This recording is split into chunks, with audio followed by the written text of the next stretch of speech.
Hey guys, this is John, and I'm playing Wee Willie in the 15-minute pool on ICC. Wee Willie opens with d4, and I'm going to play f5.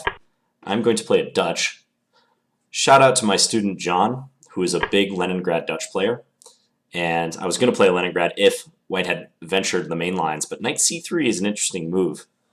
I'll play knight f6 against this one. Yeah, let's do that. d5 is another move. I don't know the state of theory as to which one is considered better, but this should be an interesting game nonetheless, just based on the opening. I think I play knight c6 here. It's been ages since I played this opening. e6 is another move. Well, knight c6 though. Knight c6, he doesn't have to advance d5, which is the reason I thought of knight c6, because I recall a line that goes knight c6, d5, knight e5, queen d4, knight f7. But there's no reason to think that White would play that necessarily. e6 is passive. That's why I don't necessarily want to play that move. e6, e4, f takes e4, knight takes e4, bishop e7. I don't think black does particularly well from that position.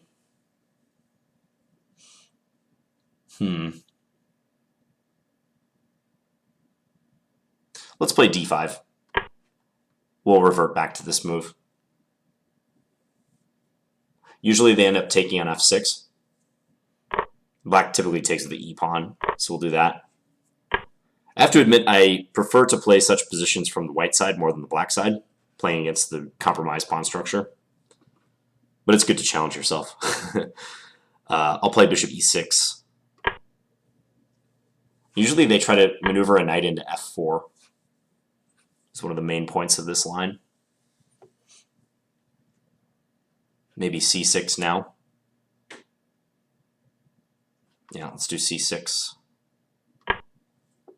Reinforce the center. Enables queen b6. My development scheme will be knight to d7, bishop to d6, probably pawn to g6, and most likely castling short. It sort of depends what white does as far as castling, but most likely castling short.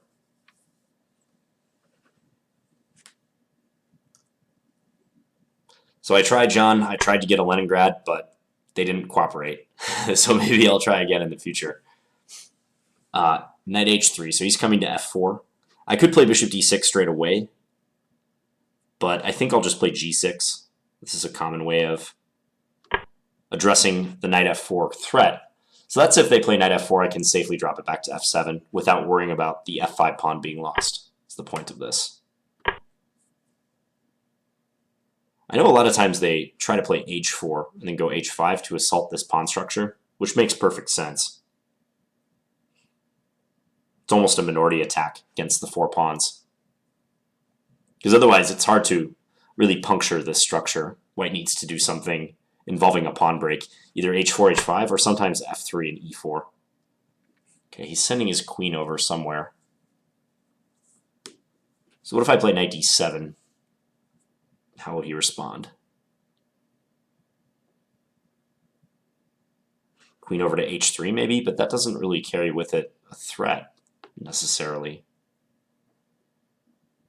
I think he's still planning on the h4, h5 plan.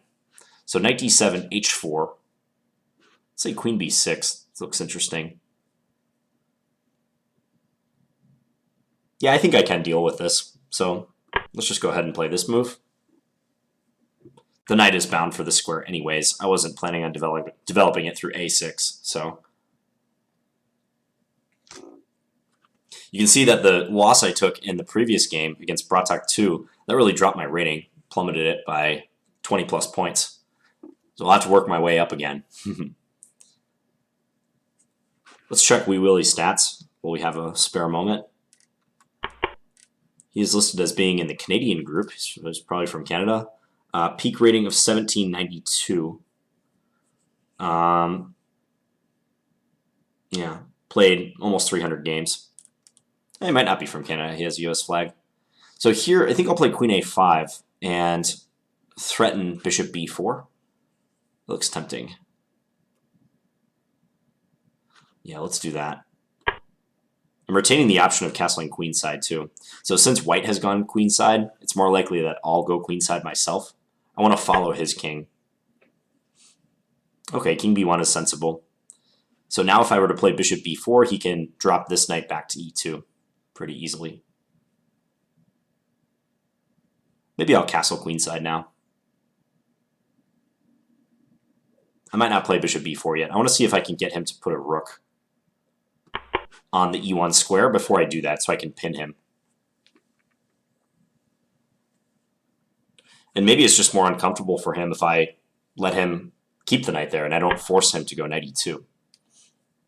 Okay, plays g4. Allowing me to undouble my pawns, but he knocks out a key supporter of the e4 square.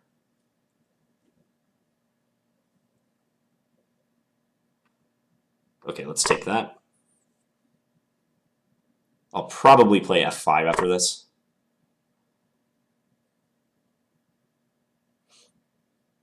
Yeah. f5 seems like the way to go. Could also play my bishop out somewhere, like bishop d6 maybe. I was worried about knight e6, but let's say I go bishop d6. He plays knight e6 attacking my rook. And there's no threat, basically. It's I mean, I could just move my rook. I could also probably play f5. Yeah, f5 would win material. What if bishop d6, he goes e4? That's bad because I just take it. Yeah, so maybe I can just do this. I don't have to play f5 directly. We can take our time.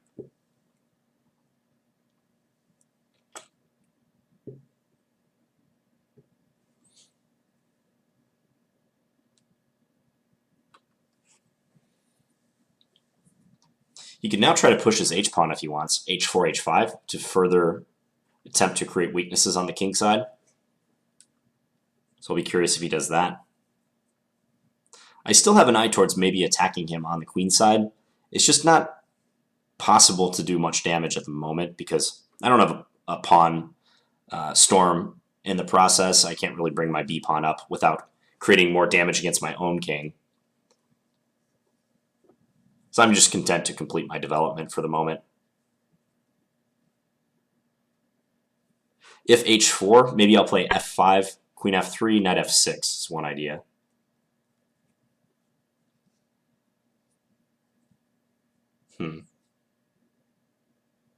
Because I think he will play f5, queen f3.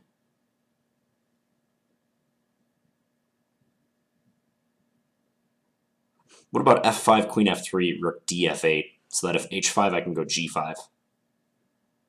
That also deserves attention.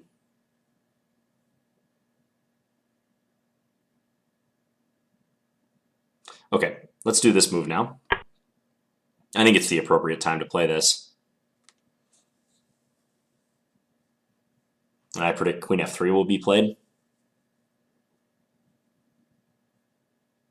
Can send my knight into e4, like knight f6, h5, knight e4 is possible. Because if he takes on e4, I get to recapture the d-pawn, and my bishop could combine with the queen to attack a2. I actually really like the look of that. Maybe I'll do that. One problem with putting the queen on f3 is that he can't play pawn f3.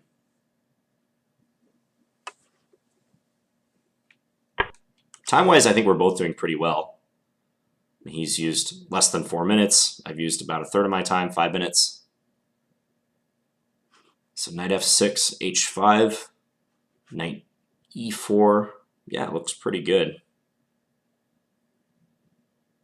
Let's do it.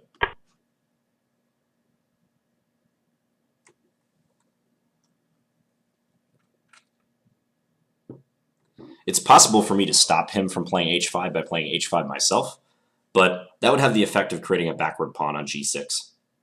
So I'm not interested in doing that unless I think h5 is a serious problem. Like if I saw no other alternative and h5 would damage my structure beyond repair, I would play h5 myself, but yeah, only if I was really desperate. Okay, now I think knight e4 could give him problems if I'm assessing this properly.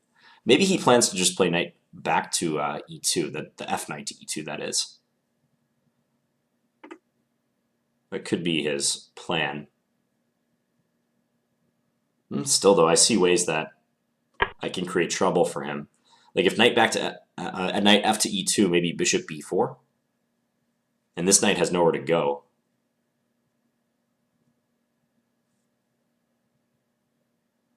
Yeah, could be trouble. He could play bishop takes e4 then, though. And if de, he can move his queen, and it looks precarious, but bishop takes c3 would always be met by knight takes c3, so he's not losing.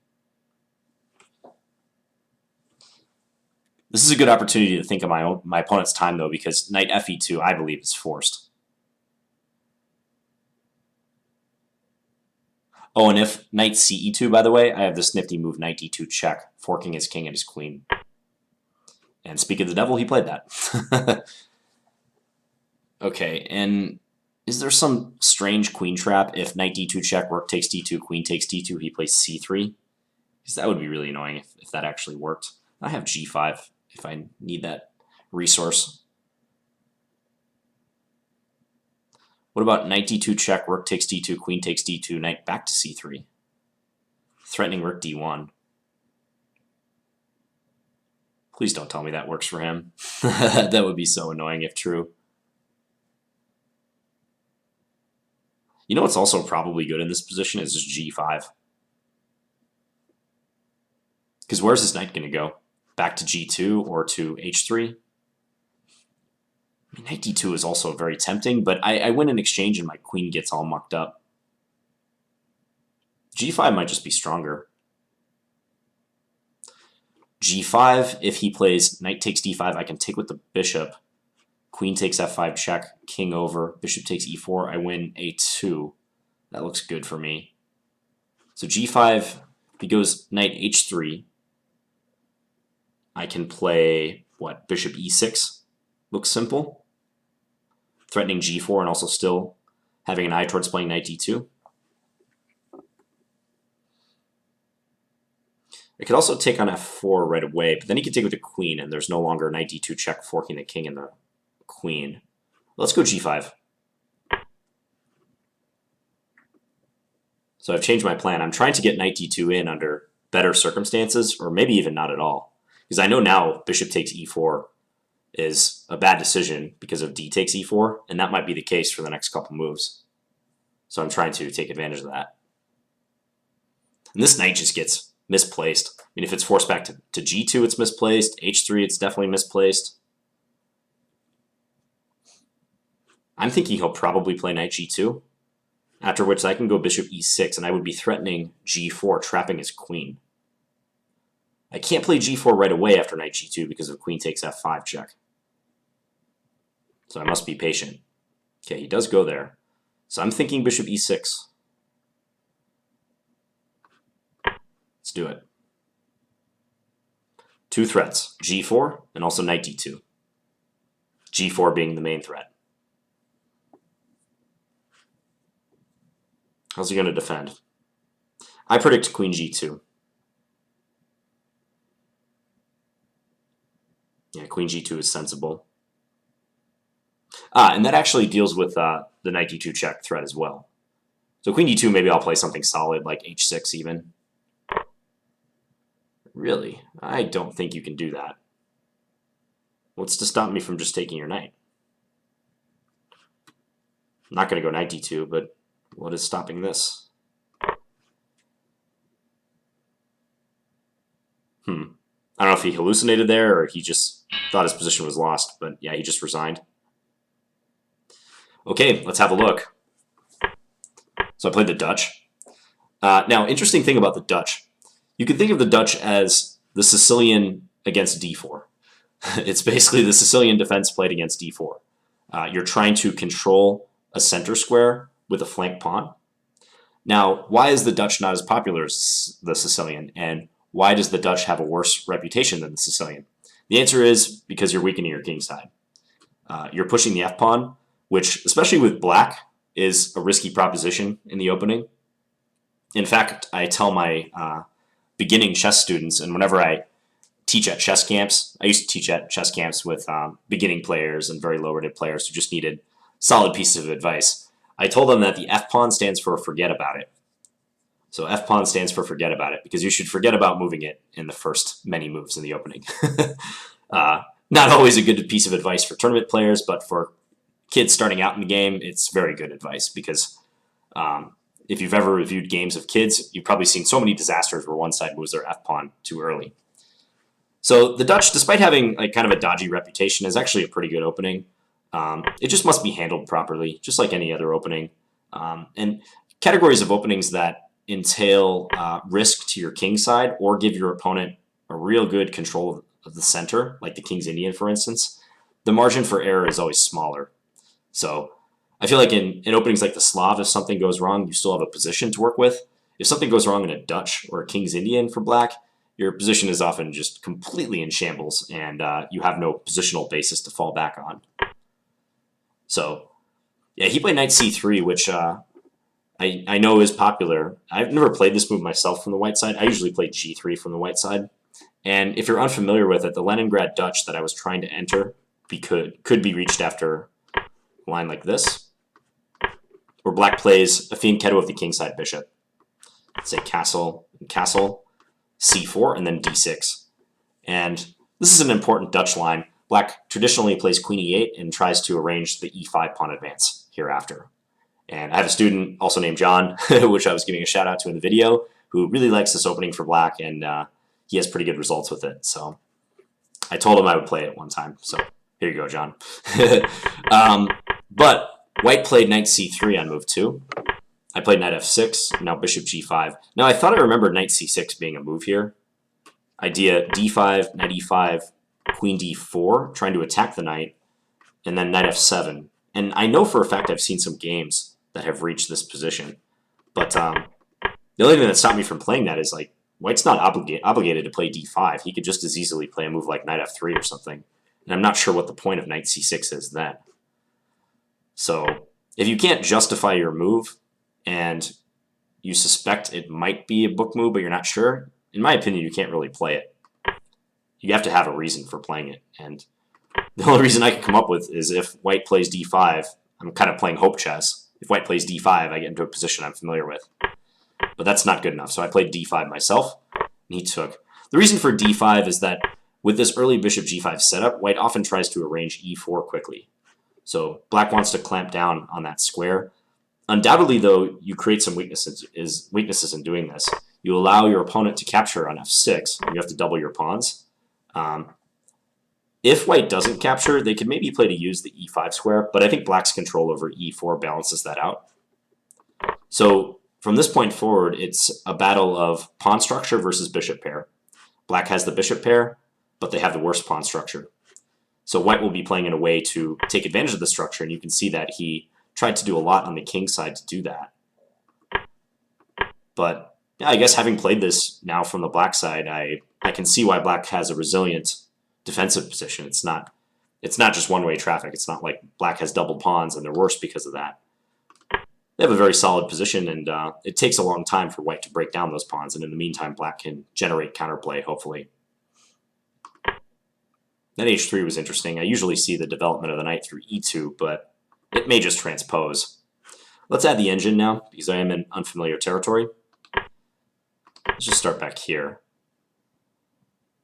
Yeah, the engine's probably not going to be so great in a position like this. Like knight c6, that looks very ugly. I know it's the engine's top move, but why block your own c-pawn? I thought the knight belonged on d7 much more than c6. I want to create a cohesive pawn structure. So knight h3, I play g6, just prophylaxis against knight f4 so that I can retreat this bishop without fear of losing the pawn on f5. The bishop takes f5. Queen f3, knight d7, castle queenside. Now this interesting move, queen a5. So introducing the possibility of bishop b4. So the engine is kind of unperturbed by that. It's suggesting h3, I guess idea g4, and if I play bishop b4, just dropping this knight back to defend. And maybe that helps them play g4 because they gain another attacker on this f-pawn. And f6 might be weak behind it. Interesting. I think most people would play kind of a reflexive move like he did. What did he play? King b1, I think? Ah, bishop a3, the engine suggestion. I didn't see that move. I just castled. This is interesting. Saying, ha, you can't take me without allowing me to capture your knight, and then you'd have a wrecked kingside, or queenside. And meanwhile, black would be threatening queen b4 with an attack on b2. So how does that go? Knight ce2, queen b4, b3. Yeah, I can see this being nice for black. Queen e7. Guess that's played to maybe give the bishop a retreat. I would also think something like a5, trying to go for a4 makes sense. Okay, but I just castled queenside. So the point I was making earlier about black castling, from the games I've seen in this line, black usually goes the same way that white does. So if white had opted to castle kingside, like in this position, I probably would have done the same. I would have played bishop d6 and more than likely gone this way. Maybe I could castle queenside. I guess I shouldn't rule that out in this position because I'm probably in a better position to pawn storm his king than he is to pawn storm my king if I were to go long. So I'd probably play bishop d6 and just reassess on the next move what to do. Maybe I play even queen e7 on the next move and really keep my options open. Oops, sorry, I didn't mean to do that. Let's go back a little bit. So he played king b1. I castled. He went g4. I took. The queen took. Yeah, I'm not sure g4 is the right way to assault my pawn structure. I kind of like starting with h4 and leave g4 for later, if at all. But he did play that. I took. He took. I played bishop d6 because I didn't see a reason to play f5 right away. It's possible to do that, but I thought I could just make a developing move with no repercussions. Because knight e6 is a silly thing to be afraid of. It only attacks my rook and nothing else. Yeah, I can move the rook and attack his knight. I thought f5 was also good. Attacking the queen and blocking the queen from defending the knight. I do see that the engine likes this, though, with a messy position because he's attacking my rook and the bishop. So probably rook de8 would be safer in this case. He played h4. I played f5. Yep, this seems to be correct. Queen back to f3, knight into f6.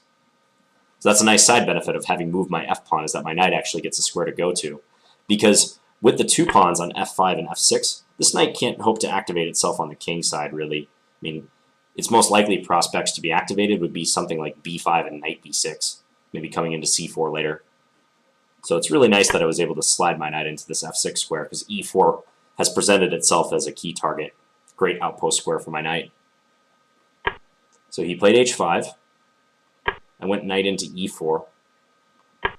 And he went knight back. Yeah, undoubtedly, black has the initiative right now. He has to figure out how to quell that. And if bishop takes e4, I was going to take with the d-pawn. Let's say he moves his queen. Queen h3. This might be his best bet, though. He is somewhat solid. I mean, bishop b4 can be met by this move now. And at least he always has a replacement knight at the ready. He'll need to keep a knight on c3 now, though, so he doesn't lose a2. This looks dangerous to me, and I mean, the computer seems to indicate that black is doing well. Note that the queen holds this pawn, so he can't take it. So, yeah, he needs a precise defensive sequence to make sure my advantage doesn't grow in this position. I thought he would play knight fe2. That's a move I was anticipating.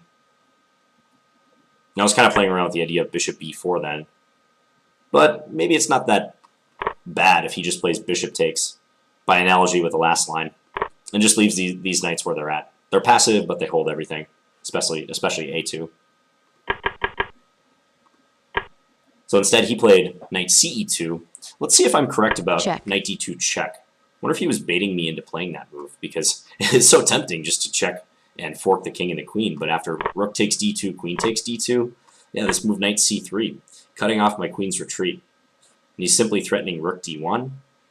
Looks like the engine thinks he's much better, if not winning. Yeah, I didn't want to mess with this. Not worth an exchange to get your queen trapped far behind enemy lines by itself. Okay, so g5 is a good move. King b8, I don't know why I would play king b8. I mean, on principle, king b8, as the computer is suggesting, is a good move, but it seems something more active is called for. And g5, based on the game, is a very attractive move. So my thinking was, if he played knight g2 or knight h3, the knight would be offsides, and potentially the threat of g4 could be decisive. Engine says he should play queen h3, so that if take, you can take here and then pick up the bishop. Yeah, and queen h3 also stops knight d2 check, winning the queen, or the exchange. I didn't see queen h3, but yeah, I probably would have played g4 in reply. Queen h4 holding the f2 pawn. It's better for black, but yeah, this is vastly superior to the game continuation. Because in the game after knight h3, he just collapsed. I want to play g4, but I can't because of queen takes f5 check. So just a prophylactic move is called for, stopping queen takes f5. And now we have g4 and knight d2 as a threat. Yeah, I thought queen g2 was his best bet because that's the only move that deals with both of those threats. It does look like black has a great position, though, still. I mean, something like rook h g8 should be good now. I've got good pawn support, nice outpost for my knight, 2 strong bishops, play on all areas of the board. If he plays f3, I could probably just retreat my knight. And knight f6 is fine because note that he cannot capture on g5 because of h6, exploiting the pin on his queen. I feel like if black is able to maintain the g5 and f5 pawns, then he has won the battle for the kingside pawn structure. Yeah, so this would have been pleasant as well, but queen g2 looks to be his best bet. Instead, he did that and just gave away the game. I don't know why he did that, or why he only spent 30 seconds on it. But he might have just been very unhappy with his position, or he was only anticipating... I don't know what he was anticipating. Maybe knight d2 check is what he was anticipating. I don't know, which I would not have played because of this. And I would be losing. So, okay. That was fun. Maybe I'll play the Dutch again. You know, I used to play the Dutch way back when, but I usually played the Stonewall Dutch. I can't recall what I used to do against knight c3. I played the Dutch when I was around 2000 ELO, probably, 12, 13 years ago now. It was my main weapon against d4. So, at any rate, I hope you guys enjoyed this video, and if you have any feedback, feel free to leave it in the comments, as always. Alright, I'll be back tomorrow with another standard game. Thanks for watching, guys. Bye.